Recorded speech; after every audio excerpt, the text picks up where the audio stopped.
All right, well, I'm here with UFC vet, Rizin vet, and current PFL fighter Johnny Case. What's going on, Johnny? No, not much, man. Just hanging around the house with my girlfriend. Just taking it easy today. Yeah, you guys sparring each other, right? Because she's in UFC, right? She don't want to fuck around like that too much. But yeah. I'm Emily Whitmire. She's strawweight, fights for the UFC. She's a pretty badass little fighter herself. But yeah, I've watched her. It's impressive stuff. So, this whole pandemic, global pandemic going on, everyone's running around crazy. Some people saying going outside, people protesting, craziness. What are your activities, your day to day? How are you hanging in there with this going on? In the beginning, we were kind of taking it just as serious as everybody else, stay home, stay safe. Wash your hands, obviously sanitize everything, or like fucking just be a clean person. Stay away from people. And then probably the first week or two of that, and it was like, all right, we got to get back to some normalcy a little bit, So then we started training a little bit, going here and there, and then now it's just like pretty much just like life as usual, minus the going to the gym, like we just go hiking up the mountain, go float in the river, just minus, being able to get the correct way, but we still hit pads and do stuff like that, lift weights, stuff like that. Yeah. So is the expectation to just stay ready? Obviously PFL, they announced something where, they're postponing fights and everything. So is it just to stay in shape and make sure you're at a level to compete, or is it more of just getting, a workout in, or just getting? It's honestly at this point, it's about staying sane, man. It's just, having some normalcy in my life, it's just, aside from being a fighter, like I'm a martial artist too, so the training and staying in shape and, kind of feeling like I'm evolving and getting better. That's kind of like something that it's a part of who I am. So without that, I just kind of start feeling lost, I need stuff to do. I need, set goals for myself and stuff like that. So yeah, the most part is just normalcy, but, hopefully we can get a fight going on. I don't know. The PFL did say that they had canceled the season, but, I don't know if that was just like, obviously just their tournament, like the playoffs, that shit's all canceled, but maybe they're able to string together a couple cards where they're just like, we'll get a fight this year, and that's kind of best case scenario that I'm hoping for. But as of right now, yeah, we have nothing on the docket. So Yeah, I feel that definitely. Eating way too much junk food, starting to put on pounds. So I really need to start lifting again, so I don't end up a pudge ball. But I think everything in moderation, right? Yeah, definitely. I'm actually in New York City, so I'm in the epicenter right now. Oh shit! And there's people walking around still. There's crazy homeless people. There's guys screaming. I go to sleep at last night. There's a guy screaming top of his lungs. So it's the same old New York, but it's still a little panic driven. Yeah, that's crazy because you're in that big city too. So it's not like you can't really have social distancing. It's like if you go outside, like you're still amongst fucking people. Like you're so packed tight in there. It's like that's tough, man. That's tough. Yeah, and I heard Luke Rockhold just kicked a homeless woman in the face. Did you hear that story? Or no? I did hear that story. Like that's kind of fucking crazy. It's crazy, yeah, because like those homeless people, you walk past them, so a lot of people ignore them, and then they're like, oh, we got this on them now, just cough in their face. They finally got something, to hold against us here. Yeah. So I guess they're just like, you don't give me money, I'll cough in your face. It's pretty fun. Yeah, or you get fucking step C, you get kicked in the face. Yeah, exactly. That's why Option C, please. Yeah, I wish I started training martial arts at an early age for that reason only. But to kick bums in the face. Yeah. Right now, all I got is a 1-2. I don't got that diverse a skill set, but that's okay. 1-2 works, huh? Yeah. So you've been around the block, obviously. You're signed to UFC. You fought in the Rizin Grand Prix. Now you're at PFL. What's the biggest difference? Switching organizations and fighting at an elite, high level within an organization, structure. Is there any noticeable differences? Is there any, the business aspect of it? Lots, man. And yeah, all across the board, from business to fighter relations to the fans to the way the show operates. You know what I mean? Like they're just all across the board.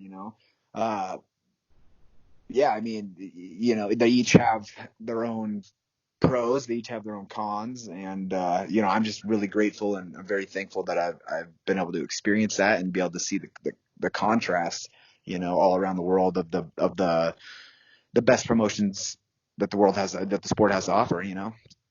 Yeah, definitely. And how, the Rizin Lightweight Grand Prix, how describe, that experience? Because, we've seen Grand Prix in the past, it's very grueling, tough, format where it's not just guys picking fights. It's not guys getting tune-up fights, the best of the best, move up and, you made it to the semifinals.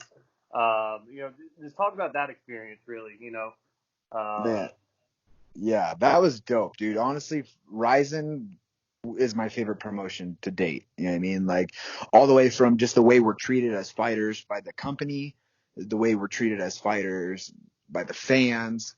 You know what I mean? Like we're really treated like royal. They give you flowers, right? At the beginning of your Yeah, fight. yeah, dude. I mean, you're really treated like royalty. I had a fan explain it to me. It's like in order and like the pecking order of like what's important and like royalty over there. It goes the emperor, sumo wrestlers and MMA fighters are tied, and then it goes like TV stars, movie stars, actors, and stuff like that. So we're really revered over there. They really have a lot of love and appreciation for fighters. So, I mean, just fighting in that atmosphere and fighting, for those kind of fans, it just obviously blows the UFC fans out of the water. Yeah, where they're not just, they're just ignorant. Pro wrestling fans, we'll call it at best. But and obviously the PFL is an amazing company too. And that's honestly where I wanted to fight. Once I got cut from UFC, that's the only company I wanted to fight for because, the president, Ray Sefo, obviously he was a fighter himself. So he knows they treat fighters amazing too, and, it's here in the United States and there's no other organization you can go out there and win $1 million on top of what they're paying you to fight as well. You know what I mean? So from a financial standpoint and from a professional standpoint, like the PFL was just the option to go.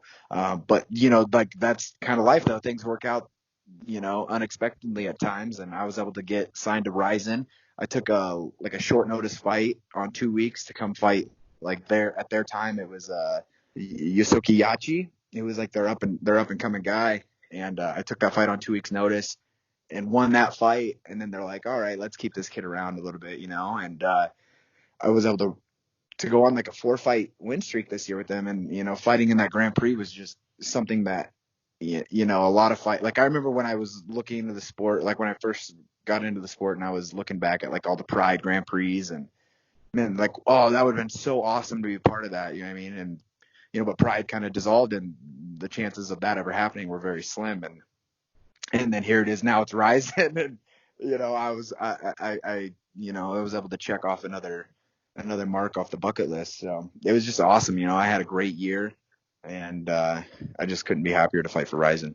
Yeah, and fighting under the same promotion that had arguably one of the greatest boxers of all time, Floyd Mayweather, right? Yeah, dude, that was dope. Yeah. I mean, not many people get, yeah. Yeah, and he was actually a really cool guy too. So I had a few interactions with him as he was coming out of one was like he was getting ready to fight or whatever, and it was just like, oh hey, and then one he was coming out of the ring after he fought Tension. I was like, man, that was a great fight, champ. He's like, oh, that was light work, man. That was light work. Good job. He's like, good job to you earlier tonight too. I thought that was pretty awesome, Yeah, definitely. Not many people get to say that. But talk about the pay structure. I mean, we've seen, multiple pay structures, Dana White's kind of like, you make it and then you get paid. But do you think that's more of a fair structure like the PFL? Like, if you win the tournament, you get $1 million, Is that more of the pay structure that you think is fair, or do you, what's your view on a fair pay structure for MMA? Because it's pretty widely discussed. So I I fought American, I would say the most general pay structure is as a fighter, you are paid half of your purse to show up, make weight and get in the fight. Right. Then if you win the fight, you get your other half of the money. Okay, so it's like the incentive to go out there and win and get that fucking W are amplified, because if you don't win the fight, you get half of your money, right? So it's kind of like locking two dogs in a pit and fucking let them fight to the death. You know what I mean? Kind of mentality when you're talking about getting paid.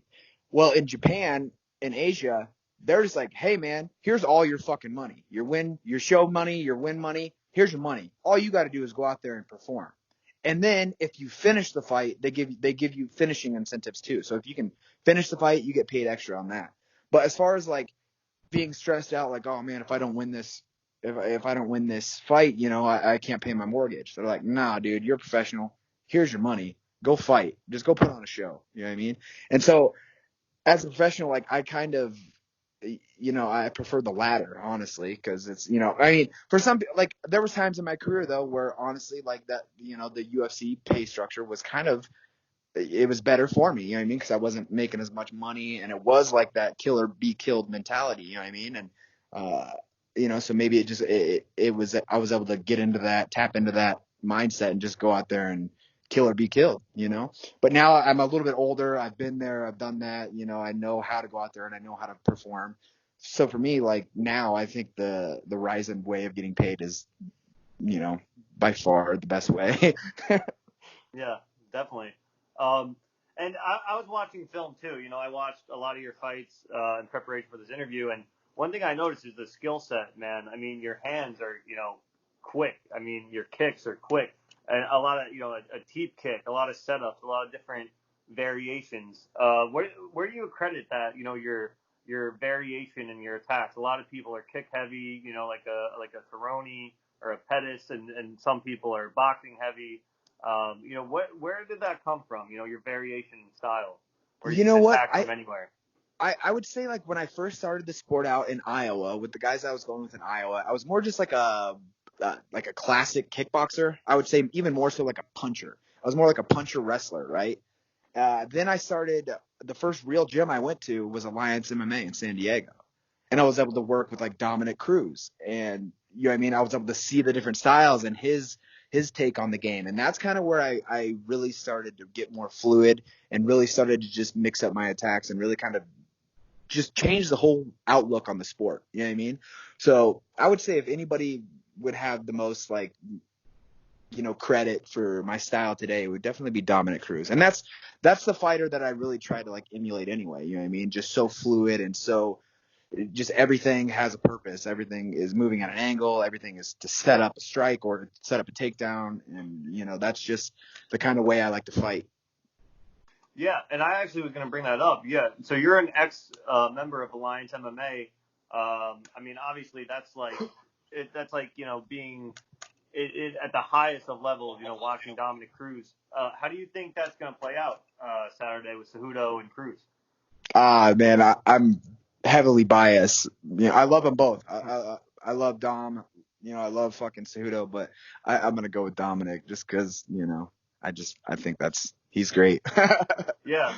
The interesting thing too is that he fought Demetrius Johnson. I mean, it was just dominant, and it just comes into question with like the height, the reach, and the way he angle changes, and just the way he moves. I mean, it's so interesting. And then Cejudo closing the gap with speed. I mean, with Moraes, it's just an interesting fight.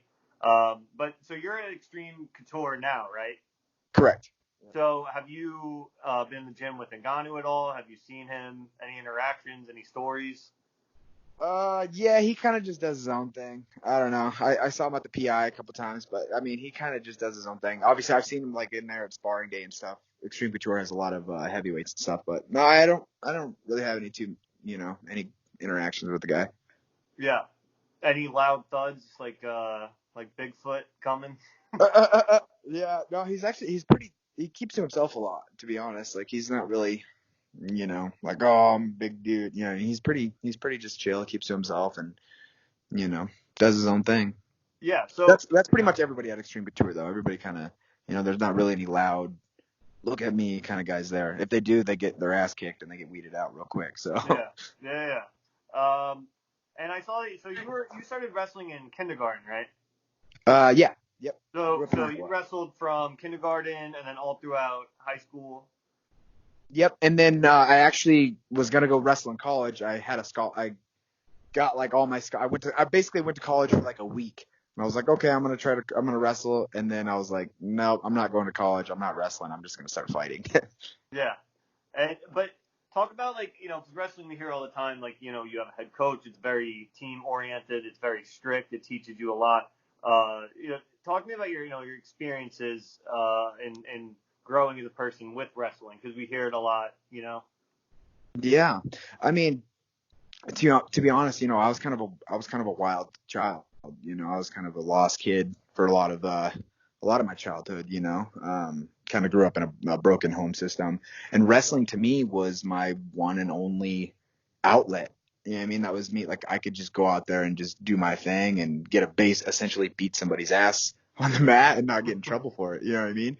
So to me, for the longest time, that was like my center. That was like my zen time. Wrestling season, and you know, it wasn't until like my senior year, I would say, where it clicked and I finally realized like, oh wow, like this is something that is not just an activity I like to do. This is a tool that can help guide you and fucking teach you discipline and really kind of help mold me into the man I am today. And that's obviously how I found MMA as well. My senior year of wrestling, and I went and checked out some fights that were going on a few towns over, and I was like, oh my god, like this is what I want to do. So actually, no, I remember thinking like, who the fuck would want to do that? But then at the same time, I was like, oh, I kind of want to learn. I don't want to fight, but I kind of want to learn how to do it. And Yeah, then, and I saw you became the Midwest Cage Championship champion, lightweight champion, and then you ended yes. up buying that organization, right, in 2017. Correct. Yeah. 2016 into 2016. 2016, yeah. So you're Yeah. just raising hell in Iowa, and then roll in. It was like an 8 fight win streak, right, or something like that. Before I got signed to UFC. Yeah, Yeah. Yep. It was 8 fight win streak. Yep. Yep. yeah. So like, speak to that in terms of regional MMA, because we hear a lot about that. How is the level of competition? Is it more like you'll run into a killer every now and then, and you're still going up against how's like the competition fair to when you're going into the big leagues professionally? Yeah. Yeah. What's Yeah. that like? So the regional circuit in MMA, it's kind of hit and miss. So you have like a lot of like journeyman type of guys who have been to the UFC and like kind of they weren't they were out of the UFC and they still just fight and don't really train like professional athletes, but they're fucking skilled guys and they could win fights. You know what I mean? If they catch you slipping, they're gonna beat you. And then you have guys that are like, D1 wrestlers, just stud athletes who just don't really know a lot of fighting, but they're just brutes and, or hard-headed, typical Iowa guys. And then you have guys, they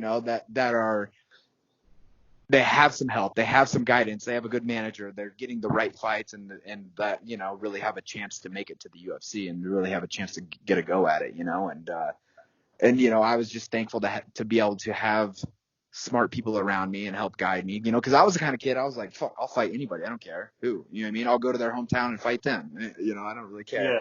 So I was, lucky enough to have some guidance around me, to have some people that kind of helped me along the way. And that's, when I bought MCC, that was my whole goal, was to help the kids that were like me, you know what I mean? Help guide them, get them the right fights and make sure that, they could have a good career and not just be, some tough 10 and 15 journeymen who fought all the best guys, around the area. And now they have no career, so. Yeah, definitely. And another like potential issue, with this whole pandemic going on is a lot of the regional MMA promotion, a lot of the money is coming from the gate. Is that correct? Or That's correct. Yeah, that's how they operate. They operate on ticket sales. so how do you see this playing out with this whole pandemic, and now you have, regional MMA is the whole, birthplace of great fighters. They start on regional MMA, and then unless you're an Aaron Pico and you get rushed, but Right, for right. for a majority of them, they're going through these regional MMA outlets, and now majority of the profits are coming from the gate. How do you see that playing out? Do you think the UFC starts to buy up companies, or? Yeah, I mean, we really just, we got to see the timeline of this thing, how long it's going to be before we can actually start getting, social activities back together. But, yeah, I mean, to be honest, in Iowa, the whole scene's pretty fucking MMA scene is pretty bad right now anyway, because the promoters have realized that there's a loophole there that if they call it a kickboxing show, they don't have to pay the commission, right? It's all a charity event at that point. So then they can pocket 100% of the profits. Well, the problem with that is now the fighting, the level of the fighter talent has dropped significantly. They don't give a shit about building fighters. They care about, kind of making a quick buck on the weekend. And the talent kind of reflects that. But as far as like globally, yeah, that's the same thing too. Cause I know like LFA, even Bellator, they kind of operate on the same system. Like as far as like ticket sales, you know what I mean? Like they need asses in the seat to make money just as well. Like they do have TV deals as well, but I don't think anything as significant as the UFC. You know what I'm saying? Like the UFC can get away with not selling tickets because they have, big TV deals. $750 million ESPN deal a year. Exactly. They have deals like that. So they're going to be okay. They don't need your tickets, although like the ticket sales help. But like, shows like the LFA, shows like, guys like that, it's like, yeah, I don't know. I don't know what they're going to do. I don't know.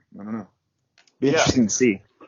Yeah, and another thing with the TV deals, how does that come about? Because I see like Fight Pass, I pay for my subscription, and I see a bunch of different organizations. Do you know how that works with the TV deals, like with regional MMA? I do not. No, that's something that I know nothing, very little about. Yeah. um, so I mean, you were born in Jefferson, Iowa. So talk to me about that. Definitely growing up in a fighter. We hear all the time. I believe Matt Hughes came from big country. Yep, Um, yep. talk about the mentality of a fighter that's raised in Jefferson, Iowa, how that plays into your psyche, entering a fight, and how you grow as a person from growing up in there. Sure. Yeah, okay, so I'll take it way back. So Iowa is very white collar or blue collar.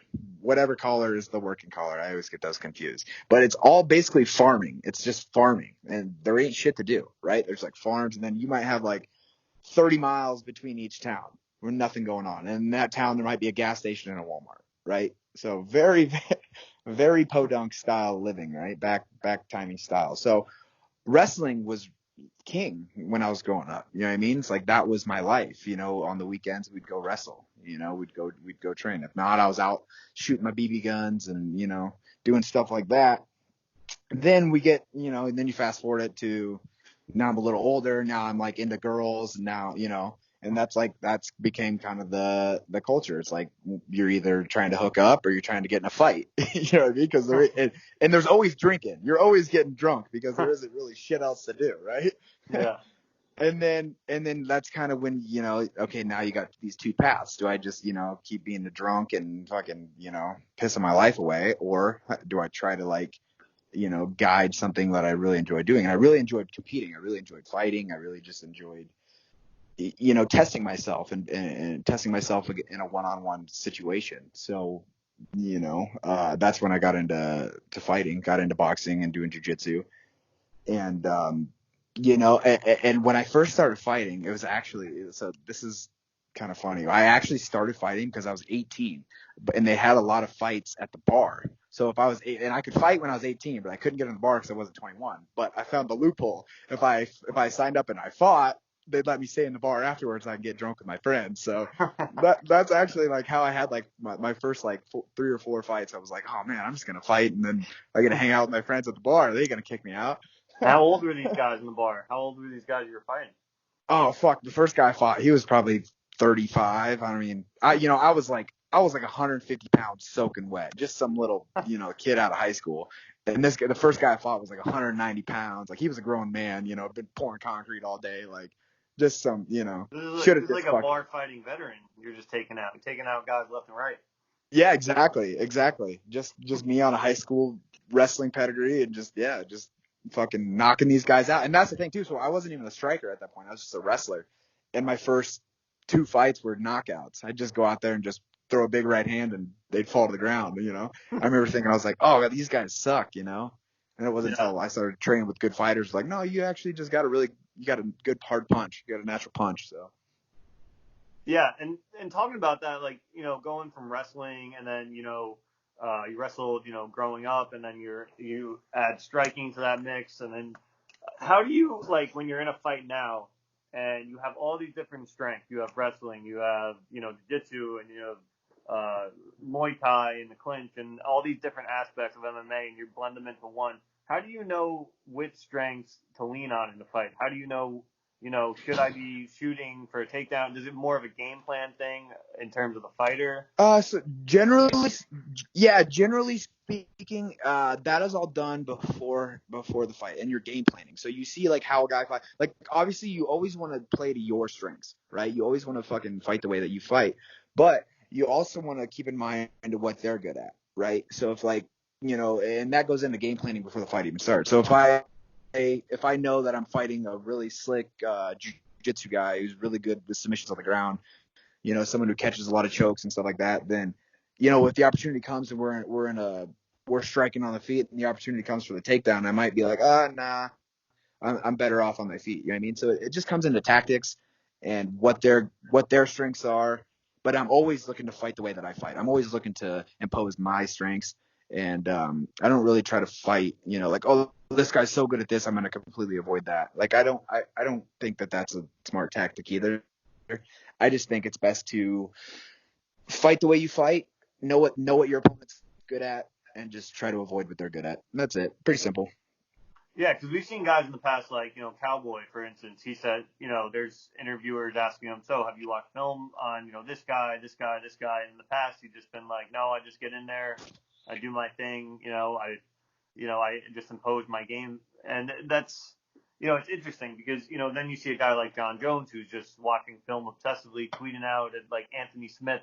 And he's like, I'm watching you before they even fought, like, before even any contract. He's in watching film. Do you think film is a crucial aspect of preparing for a fight, or do you think it's more of a game plan? Do you like to watch opponents, their angle changes, their feints, their tendencies? Do you like to, rely heavily on film or no?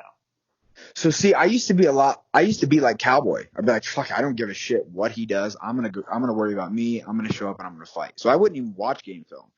And then it was until recently, like I came to Extreme Couture, and that's what one of the head coaches here, Eric Nixick, is so good at. He was an ex-football player, so that all he used to do was study game tape, film, and then I was like, okay, yeah, like this guy's onto something. So then before camp starts, then I was like, okay, I really see the benefit of not necessarily studying game film, but watching game film with the intent of trying to like pick up reads or pick up like tendencies that the fighter's doing.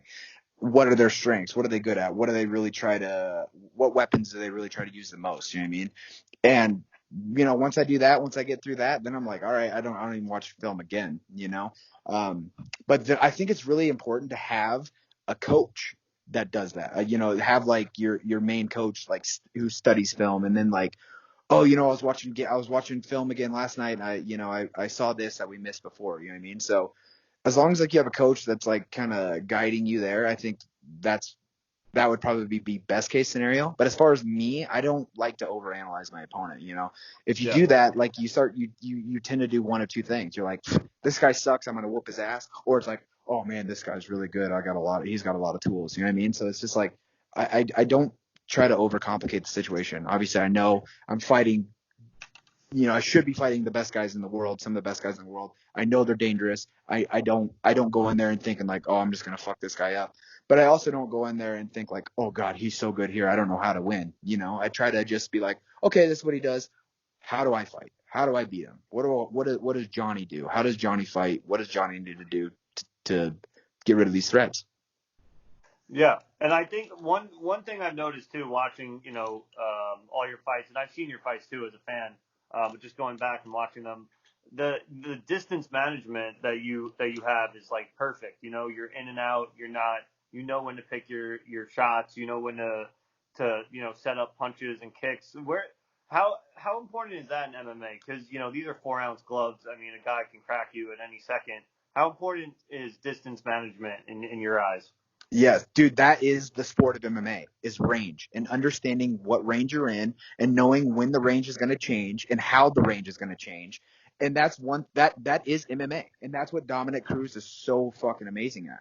Is he understands what range is which. Like what weapons you can attack me when I'm this far, what weapons you're going to use when we're this close, you know what I mean? So, and like it's funny cuz I've worked with like some really good striking coaches, really good boxing coaches. They're like, "Man, your boxing sucks." I'm like, "Yeah, well, your MMA knowledge sucks because you have no idea what the fuck you're even looking at." You know what I'm saying?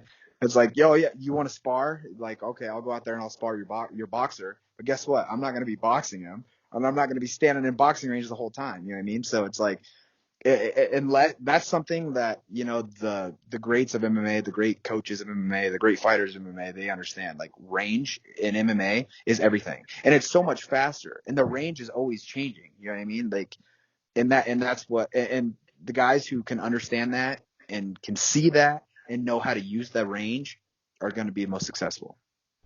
And like a guy like McGregor, for instance, I mean, he's like range is like all day, slide in, slide out, counter a guy, um, and I think that's a huge crucial aspect, and a lot of boxing people don't understand. A lot of people like Oscar De La Hoya, for instance, just fights in right in the pocket, just throwing haymakers, but they got 12, 14-ounce gloves. It's that sparring. I'm sure you sparred with boxing gloves. What's like the biggest defensive difference? Are you able to block shots a lot more easier with boxing gloves on? Yeah. So the main thing that's unrealistic when you spar with boxing gloves on versus when you're fighting with 4-ounce gloves is the amount of pressure that somebody can put on you. Because when you're wearing boxing gloves, like a guy can pretty much just come forward and be like, "What hit me? Like I'll take your best shot, whatever." You know what I mean? And it's like, when you got boxing gloves on, like yeah, that's true. But if we got 4-ounce MMA gloves on and you're gonna come forward to me like that, you're getting knocked out. You're getting slept. So it's like the confidence that you have to come forward when you're wearing 16-ounce gloves is like, oh, sure, you can't hurt me because, I mean, realistically, you can't really hurt them. You can't really, it's really difficult to knock somebody out with a 16-ounce boxing glove.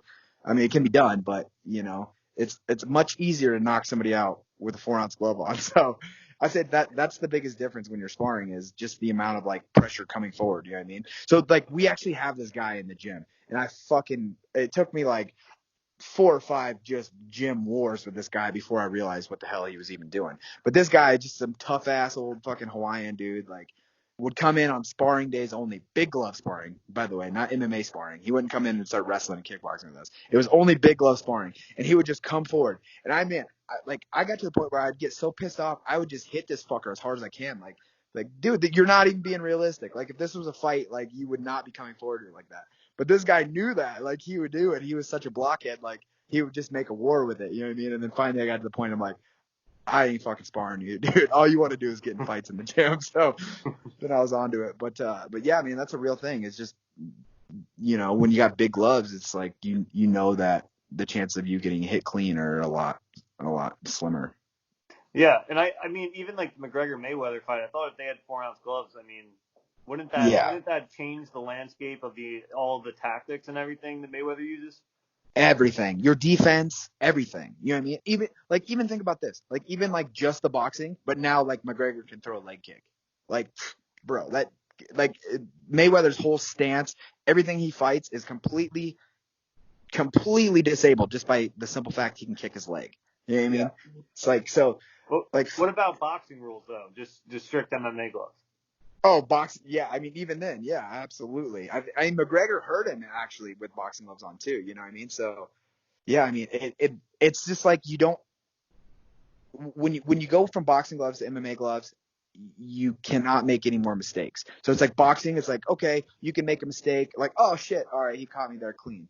Right? With MMA glove, it's like, okay, now like it's a lot more serious because if you make a mistake and you do get clipped on the chin, like that's it. That's game over. You know what I mean? So yeah, it's like you got to be a lot more on your game when the stakes are a lot steeper, and with the 4-ounce glove, like this is what a lot of people don't understand is like a 4-ounce glove is actually worse than getting hit with a bare fist. You know what I mean? Because when we fight with 4-ounce gloves, we tape our hands. So we actually make like a cast of our hand so we don't break our hand. Then you put a glove on top of that, which makes it way harder than a natural fist would ever be. Actually, turns your hand into like a hammer, like a casted hammer. So it's a lot more dangerous even than a bare knuckle. So like that's kind of a good analogy. You should be thinking of it like those are hammers. Like once your hand's in a 4-ounce glove, those are hammers because your hand's actually casted and taped so that you don't break your hand as well, making your hand much harder. Yeah. And another thing too, because MMA, it started, I mean, we've seen various forms of it, like pancrase and all that in the past, but then UFC kind of started, 90s, Dana White bought the company and all that, it's a relatively new sport. Do you think this is more of a, unique times because it's kind of early on, um, it's kind of like boxing and like Jack Johnson are going to all the older school fighters. I mean, this is kind of unique territory. Do you think it's a lot of the learning lesson, for instance, like head movement, boxing combination? You have to, if you're watching, trying to pick up lessons, you have to pick your spot from the sport of boxing, not take everything back into MMA and try and learn, because it's two completely different sports. But boxing also has, like years of head movement, defensive drills, great combos. Is it more of picking the lesson you want from boxing and leaving some in the dust? Yeah, man. I mean, it's just like the great Bruce Lee said, you should learn everything. You should take what is useful and discard the rest and then make what is uniquely your own. You know what I mean? And I think that is, that's said perfectly. You know what I mean? There's a lot of things that work in boxing that work in MMA, but there's a lot of things that don't. You know what I mean? And vice versa. And all in any martial art, really. You know what I mean? It's there's times where I had a good coach and he explained it to me very well. He said your techniques are like your tools. And now there's times when a baseball bat and a big old fucking stick, they'll both accomplish the same goal, right? They'll smack a ball into a home run, right? One's a little ruder than the other one, but knowing when to apply the technique is everything, right? And a surgical knife will work the same as a butter knife in the right situation. You just got to know how to apply that in the situation. And I think that, that works really well for, explaining techniques of boxing to MMA to kickboxing to all that shit. Yeah, and as a guy that you're a MMA veteran, what advice would you give to younger fighters, coming up now since you've been around the block? Man, learn all you can, stay humble, and surround yourself with the right people.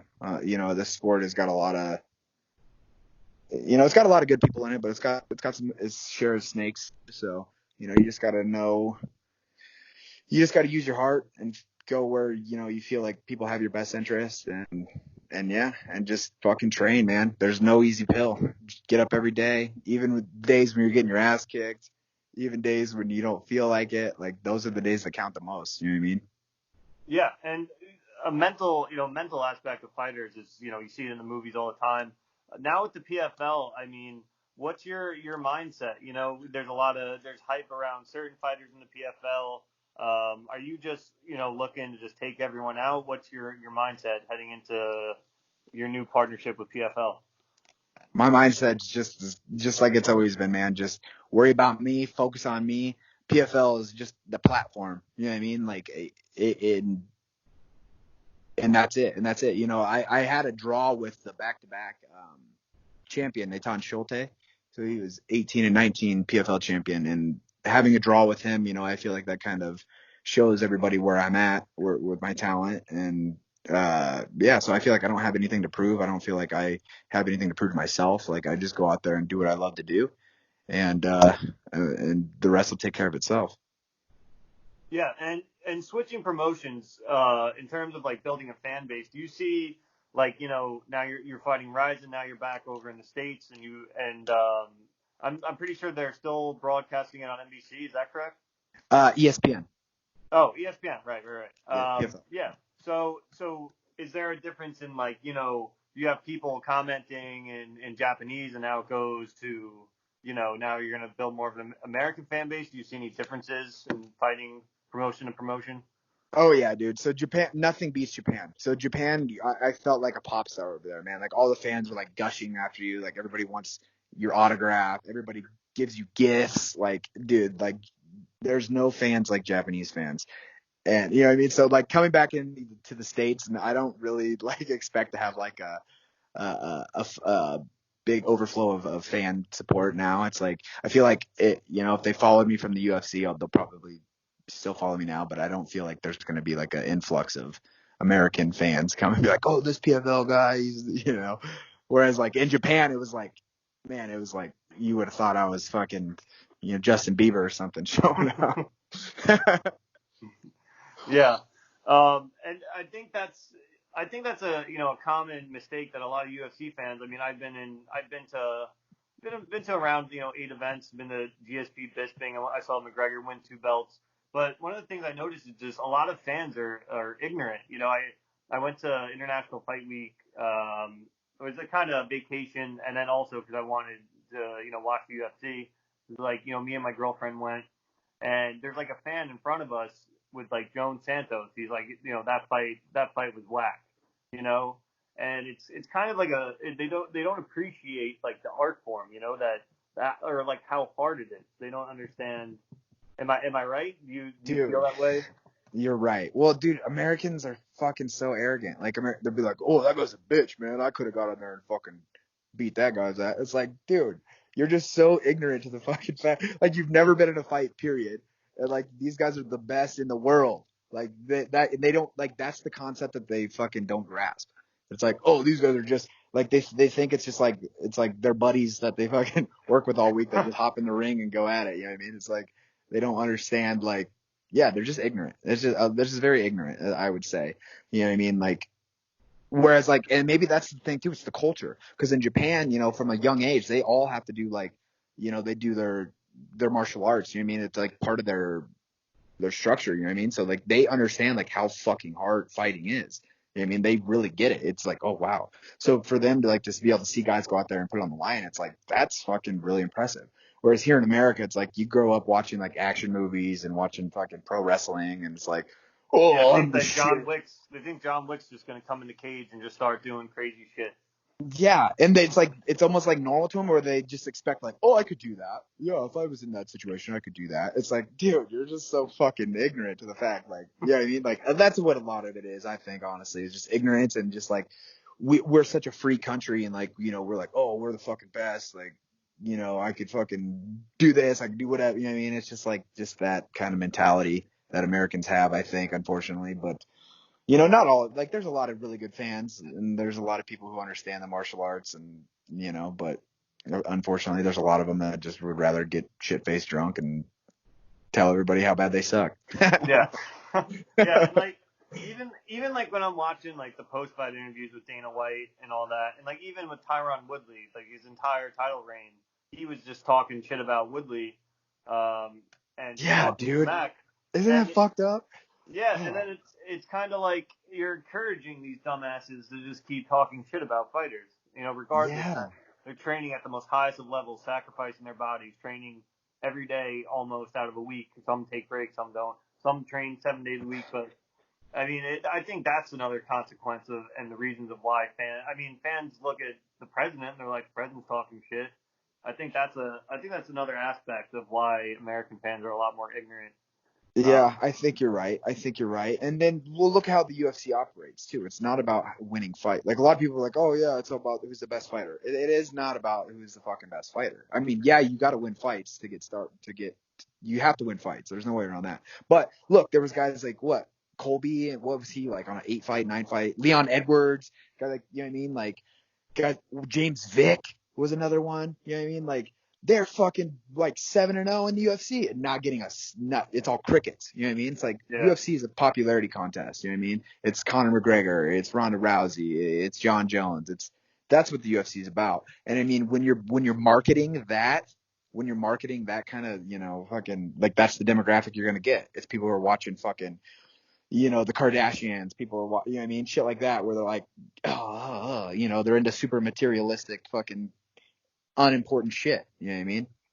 yeah. Because I remember Covington. I remember watching his fights. I remember this is pre-trash talk era. Yeah, pre-character that he is now. Yeah. Yeah, and I mean, I watched his fights. I thought he was good, but he kind of got a lot better as time went on. But just, I mean, in his early days, I think he lost to like Warley Alves or something like that. But Yep.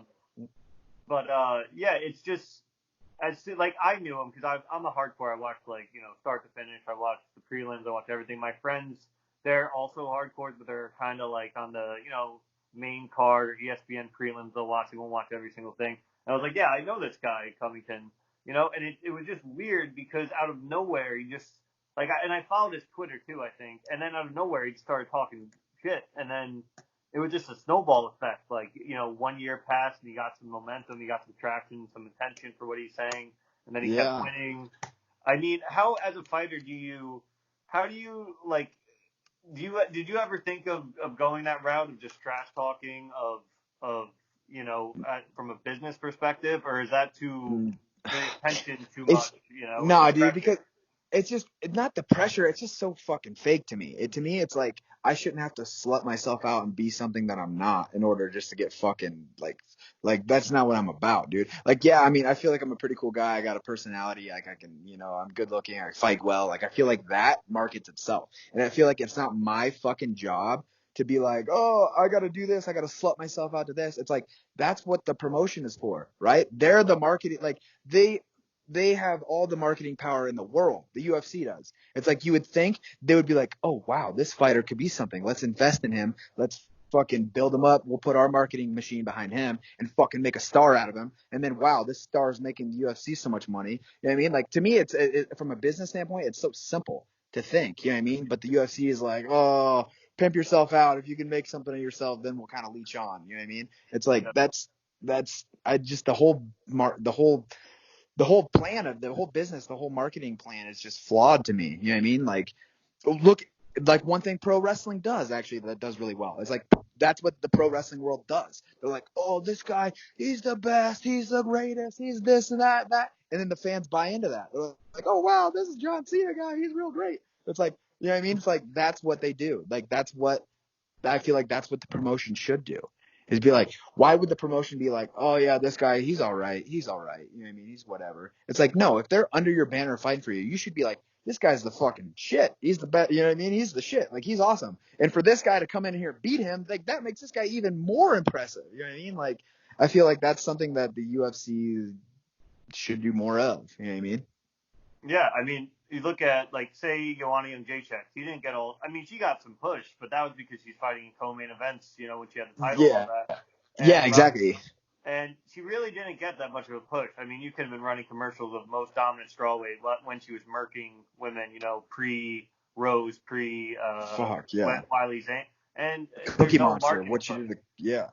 And Exactly. you see it all the time. I mean, Ortega, they started to push a hype train on Ortega. It got stopped with Holloway. It seems like they just pick their shots. They pick their fighters. But a lot of fighters deserve a lot more recognition. It seems that the marketing department of UFC, they all have to be fired. It seems like they could be capitalizing on so much more than Colby Covington. Because now what do you do with Covington? I mean, yeah, dude, that's what I mean. It's like they're all like, it's like the good old boy. It's like the popular kid clique. Is what it feels like. You know what I mean? It's like you got to work so hard to be in the popular clique, and then once you're in the clique, it's like, but then like, how are those kids? Really fucking shitty. They're so quick to turn their back on you. They're so, you know what I mean? Like, and that's exactly how the UFC operates, bro. That's exactly how the UFC operates. It's like, oh, what can you do for me? Oh yeah, wow. I don't need you anymore. You can't do shit for me. You know what I mean?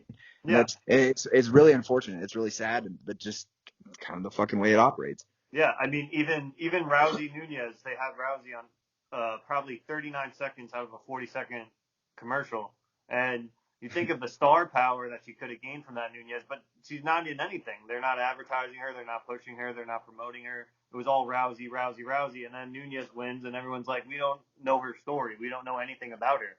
Exactly. I think it definitely halted some progress, but I really appreciate taking the time for the interview. I'm pretty much out of questions, but I really appreciate you taking time out of your day, and I can't wait for your next fight. I'll be rooting for you.